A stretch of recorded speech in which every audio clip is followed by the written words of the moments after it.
But if you are watching this video and you're pissed off because you spent 10 bucks on a fatality, I need you to know this is your fault. Full stop. If you bought this fatality, you're not allowed to complain because you funded this decision.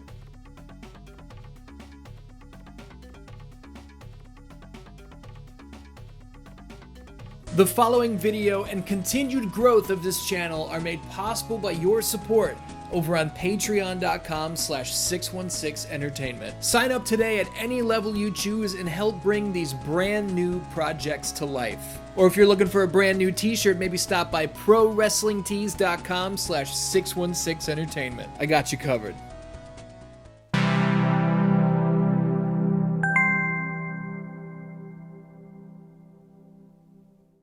Oh, what's up, DanDans? My name is Ian, and welcome to another conversational style episode of Mortal Kombat Monday. I would like to check in on Mortal Kombat 1 here today. You know, the entire first season of Invasions mode has practically come and gone at this point. There's the premium content store debacle. Some people are still playing this game every day. Others haven't even started it yet. They're waiting for that eventual Ultimate Edition to come out with all of the DLC. There's a lot to jump into, and we will cover some of these topics here today. I've got comments from you. I've got thoughts of my own. What do you think? You want to have some fun? So one thing you might be wondering right off the bat is, am I still playing Mortal Kombat 1 every day? Do I turn to my PS5? Do I get in some time with Mortal Kombat 1? And the answer to that is no. And that's not a judgment toward the game at all. That's not because I don't like Mortal Kombat 1. Let me get this out of the way up front. I still love this game. I think Mortal Kombat 1 is great. But I just don't buy into this this new thing that we have in the gaming sphere, where some of these games want every minute of every day of your life, you know?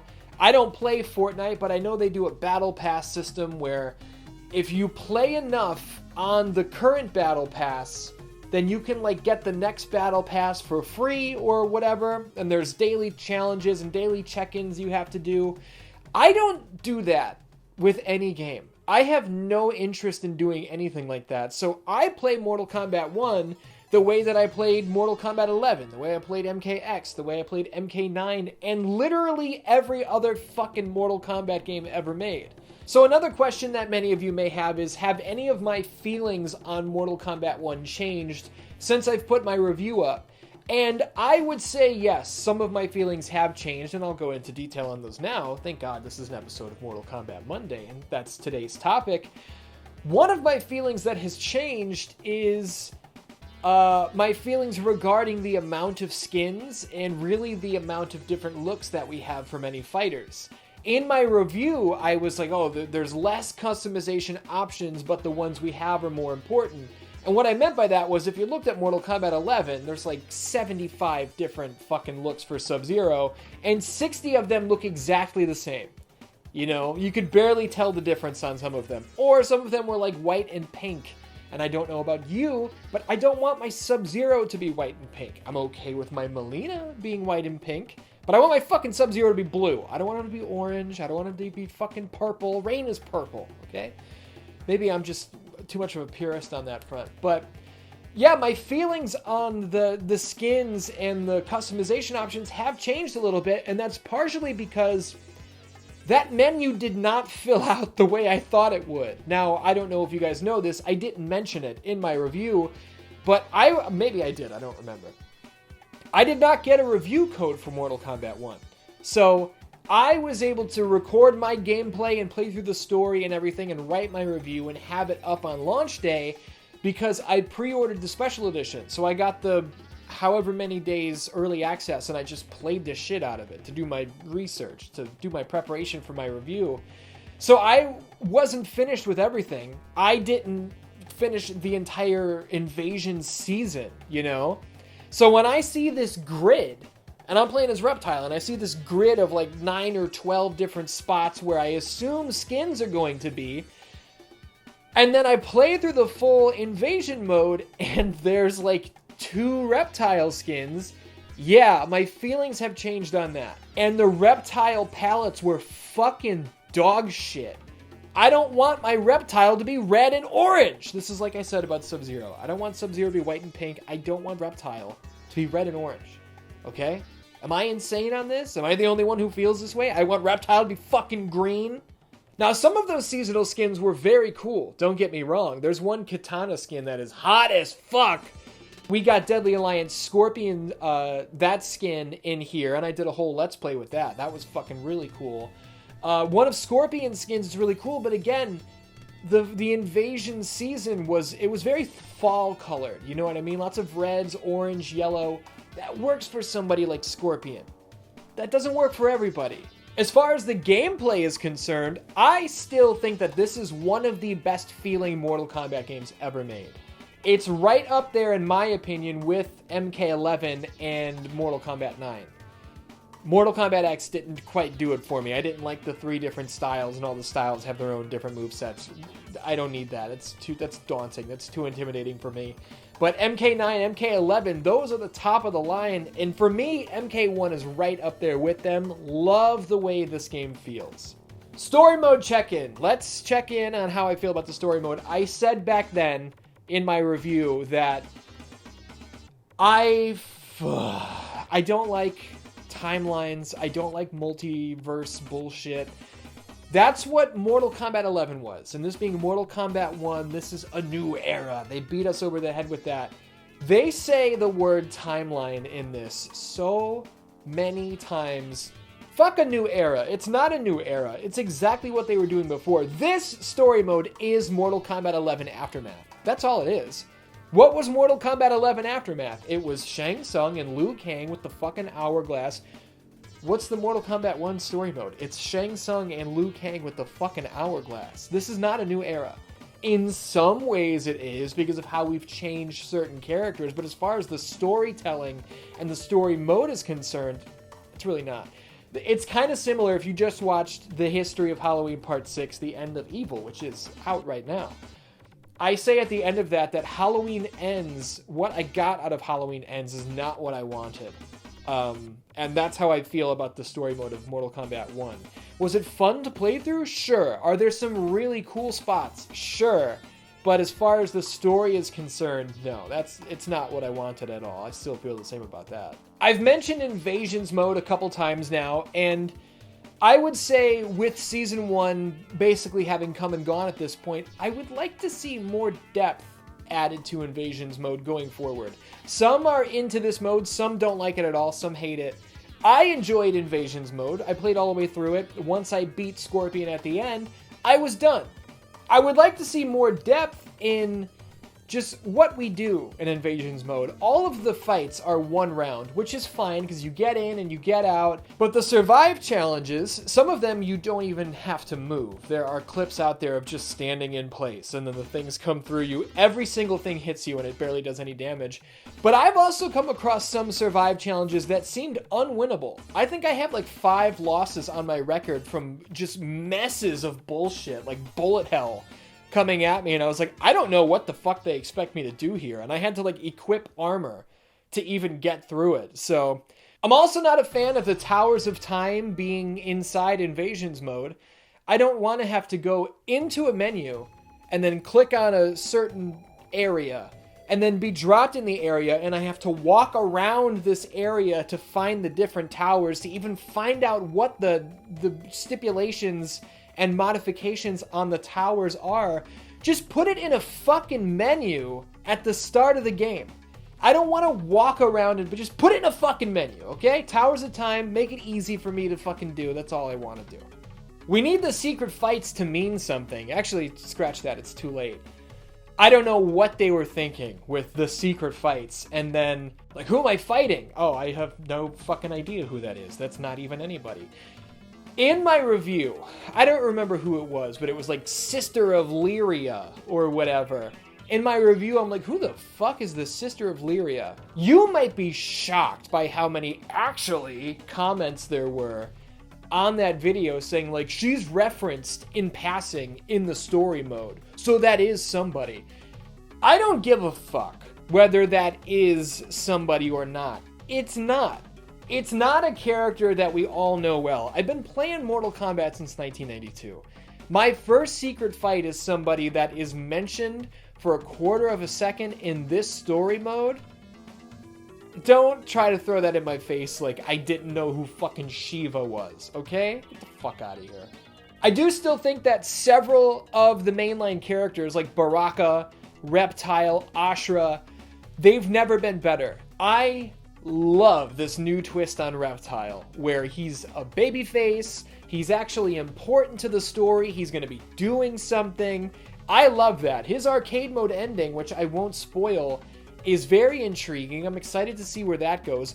Baraka being a good guy now. You know, there was a lot of people up in arms over Tarkatans, like, oh, now Tarkat is a disease. How could they do that? I think it's fucking cool. I'm on the hook for the Tarkat disease and how Melina is dealing with it, and this is the most important Baraka has ever been. So I'm on board with this. I think this is the best some of the characters have ever been handled. I'm really... spoilers. Story mode spoilers. Again, you should know by now. I'm really into this King Jared Ermac shit. I'm excited to see what's going to come from that. I don't know if anything's going to come from it, but I would like to think something will, and I'm on the hook for that too.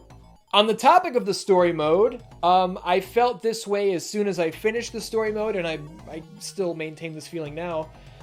I am not into Titan Havoc. You know, Titan Havoc, who is apparently, I mean, we can assume he is going to be the big boss of the upcoming story expansion DLC. At least that's how it feels to me. I don't know how everybody else is looking at this situation. I think that idea is cool if you do it differently. It's the timelines and the multiverses that fuck it up. If you bring back Havoc as Titan Havoc, that's cool as shit. That feels important. That feels like Havoc has been promoted from this 3D era character that we saw one time and faded into obscurity. Now he's back and he's as big a deal as you can possibly be. But Havoc being in the Mortal Kombat 1 story and being really a background character who doesn't pick up a single win, and then we assume heading into the big story DLC, he's going to be like the big bad. Who gives a fuck? So there's a timeline out there where Havoc is the big bad boss. Okay. But when everything is happening somewhere, none of it means anything. You know, if there's 800 quintillion timelines out there, that means that this lion statue from the pit stage from fucking 1992, that lion statue is a Titan somewhere. If there's 800 quintillion fucking multiverses out there, this specific monk is a Titan in one of these timelines. Do you see what I mean? When everything is happening, nothing means anything. But they still have time to make things mean something. Bihan versus Kuai Liang is a story as old as time. For the longest time, it has been Noob Saibot versus Sub-Zero. Now it's going to be Sub-Zero versus Scorpion. Do something new with it, okay? Do something fun with it. Do the same with Smoke. I want Smoke to be relevant and important in whatever the story DLC is going to be. I am very, very happy to have Smoke here in Mortal Kombat 1, but he might as well not be here when it comes to the story mode because he didn't do anything of consequence. Do something with Smoke, please. And don't get it twisted, that's not a complaint. Like I said, I'm happy Smoke is here. I just want to see more from him. Having something you want more of is a good problem to have. Make no mistake about it. But now with my rambling out of the way, let's jump into the comments. I put up a thread on YouTube and I asked you guys for some comments, some concerns, how you are feeling now about Mortal Kombat 1 a month later, a month and a half later, whatever the hell it is. And I got some responses from you guys, and I've pulled some of them here. First, we are going to look at Austin Meyer _238. Austin says, I'd say my favorite part would have to be the amazing accessibility features. No longer do I have to use trial and error when trying to figure out a character's moveset. The game reads out the move list, the menu, the story chapters, almost everything. It still needs work, but the accessibility is amazing. It even has audio description for story cutscenes, fatalities, and fatal blows, which as a blind gamer is something I find to be amazing. Now, Austin, I am not a blind gamer. It amazes me that there are blind people out there who can play games like this I'm sure people like me who can see can't even fathom how that's possible, and people like you just fucking do it like it's nothing. And that is awesome that games like this, and I know a lot of Sony first-party games are really into accessibility features. That is fucking cool. And I'm glad that's something that permeates through the industry today. Up next, we have Mikey Rapchak65, who says, I think the game is missing that Mortal Kombat feel, atmosphere-wise. Feels too bright and pretty. Now, obviously, everybody's entitled to their own opinion, Mikey, and if you don't like the way this game looks, that's fine. I will point to the fact that the very first Mortal Kombat game is very bright and very colorful. It wasn't until Mortal Kombat 2 that we were in Outworld, and that's when we saw the darkness and the depravity and all of these things. So, if you go all the way back to Mortal Kombat's roots, you know, from Mortal Kombat 1 to Mortal Kombat 1, they look pretty similar, and I think there's a reason for that. Now we've got Red Jed 100, who says the store warrants special attention as a con, I'd say. You're not forced to buy them, no, but selling fatalities in the in-game store is just plain wrong. And I'm going to staple this comment to this one from Kamikaze Kid 83, who says you absolutely need to comment on the Halloween Fatality Debacle. Now, if you are not in the loop on this, there were some Halloween pieces of premium content that went out for a specific couple costumes, I think, and there was a Halloween Fatality. The Fatality was being sold in the premium content shop for, it was either $10 or $12 or $15. It doesn't matter what it costs, because some would say it shouldn't cost anything. It's a Fatality. It should be in the game. You know, certain things should just be free updates. I understand why this would be labeled as a debacle, but I am also going to put out there that I don't give a fuck. And I realize that some of you will click off of this video because of that. But I'm not telling you not to be upset. Do I think it's bullshit that they would do this? Yes. But I expect no less from some of these major game developers. This is what they do. They charge money for this because you guys buy it. That's why they do it. And if microtransactions would go out and you guys stopped buying them, they would stop doing this. Now, I'm not blaming everybody who's watching this video in the same way that I don't take any blame because I don't buy any of this bullshit. But if you are watching this video and you're pissed off because you spent $10 on a Fatality, I need you to know this is your fault. Full stop. If you bought this Fatality, you're not allowed to complain because you funded this decision. If you did not buy this Fatality, you are doing your part, and I give you a thumbs up. You're doing everything you can to say, hey, I don't accept this. Good for you. I did the same thing. I'm also not up in arms about it because I don't give a fuck. You want to know how curious I am about the Halloween Fatality? I don't even know what it is. I can't be fucked to search MK1 Halloween Fatality on YouTube. I don't care what it is. So, is it a debacle? Sure. Is it greedy? Yes. If you bought it, tough shit. This next one comes from, I'm sure people are going to be mad about that. This next one comes from King Games 87. Story for MK1 was incredible, obviously. Invasions mode was too grindy for rewards that were mostly not worth it. The customization feels neutered from MK11, and that wouldn't be bad since a lot of the designs are cool, but the lack of options is extremely noticeable. Missed opportunity with just giving the cameo characters 1 fatality and 2 brutalities. Not a lot of things left to do after finishing the story and completing the invasions mode, not including online play. I love Mortal Kombat, but this one felt empty after finishing the story. Now, I'm not going to fully disagree with that because in a lot of ways you're not wrong. You know, you finished the story, you did play through invasions mode, which if you're anything like me, that took quite a while, but the crypt is gone. There are a lot of people who wanted the crypt. There are certain things that I think people expected to be here and they're just not there. So I do think that that's a pretty valid complaint. To say that the game maybe not necessarily feels empty, but feels like there should be more here. I can't disagree with that because like I said earlier, I thought I was going to have more reptile looks to unlock and they're just not here. And we'll take one more here, this time from Radical Velocity. We're going to skip down to the cons. Radical says, invasion mode sucks, plain and simple. I tried giving it a fair chance, but it's just so damn repetitive and tiresome. Character customization needs a lot of work. I miss the crypt, which is something I just commented on. But here's why I wanted to take this one, down at the bottom. Where the fuck is chess combat? Where the fuck is motor combat? Where the fuck is puzzle combat? I wanted to take this one because Radical Velocity, why were you expecting any of these things? Chess combat and motor combat have not been in a Mortal Kombat game in... we're 1 month shy of these having not been in a game for 20 years. And motor combat was last in Mortal Kombat Armageddon from 2006, which is like 17 years ago. Why did you think that these were going to be here? Nobody told you to expect these. It would be one thing. Where the fuck is the crypt? Sure. That's a complaint that's been here for the last several games. Now it's gone. What the fuck?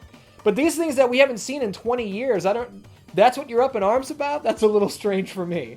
But DanDans, that's a little bit of a Mortal Kombat 1 check-in for you. I really enjoyed this game. I really enjoyed playing this game. I definitely have my issues with it. Far from perfect, but you knew I felt that way if you watched my review, which I put up on launch day. I made sure I had it ready in time, but yeah, I've probably put in like 40 hours into Mortal Kombat 1. I'm excited to see what Season 2 of Invasions is going to be. I'm excited to get my hands on the DLC characters like Omni-Man, and then the Tremor cameo is coming shortly after Omni-Man drops. I'm excited. I'm still on the hook for MK1. I just don't play it every day, nor have I ever, nor will I ever. I come and go with basically any game I've ever played. I know the Fortnite and the Destiny and the whatever else, people. You guys, these are lifestyle games. You play them every day. If that's how you feel and you think that this game is empty, I'm not going to tell you you're wrong. But I don't play games like that. Until next week, I love you. And I'll see you soon.